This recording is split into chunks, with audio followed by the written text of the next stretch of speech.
Status پر گانے اور گندے فوٹو لگانے والوں سے میرا محبت بھرا سوال ہے، اور وہ یہ کہ ذرا مجھے یہ بتاؤ کہ کیا کبھی آپ نے مائی اسٹیٹس کا اردو میں ترجمہ کر کے دیکھا ہے؟ یقیناً نہیں، کیونکہ اگر ترجمہ کیا ہوتا اور آپ اس کے مفہوم سے آشنا ہوتے تو کبھی بھی اسٹیٹس پر گانے اور ناچتی لڑکیوں کی ٹک ٹاک نہ لگاتے۔ دراصل اسٹیٹس انگریزی کا لفظ ہے اور اردو میں اس کو درجہ یا عام الفاظ میں اس کو حیثیت کہتے ہیں۔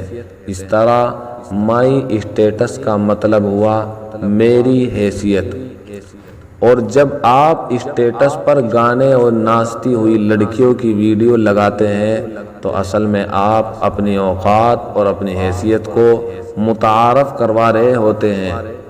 سب سے بڑی بات اس میں یہ ہے کہ آپ کا لگایا ہوا گانا یا فحش فوٹو جتنے لوگ دیکھیں گے ان دیکھنے والوں کے بقدر آپ کے نامہ اعمال میں گناہ درج کر دیے جاتے ہیں۔ مثال کے طور پر آپ کا اسٹیٹس 20 بندوں نے دیکھا تو 20 گنا ان 20 بندوں کو جہاں مل رہے ہیں وہیں پر آپ اکیلے کو بھی ان کے 20 اکٹھے گنا پہنچ رہے ہیں۔ چاہے آپ کوئی ایسی جاری برائی چھوڑ کر قبر میں بھی چلے جائیں، وہاں پر بھی آپ کے گناہوں میں مسلسل اضافہ ہوتا رہے گا۔ اس لیے اس گناہ جاری سے بچنے کی بھرپور کوشش کیجیے۔ اللہ کریم ہمیں نیکی کہنے اور نیکی کو پھیلانے کی توفیق بخشے، آمین یا رب العالمین۔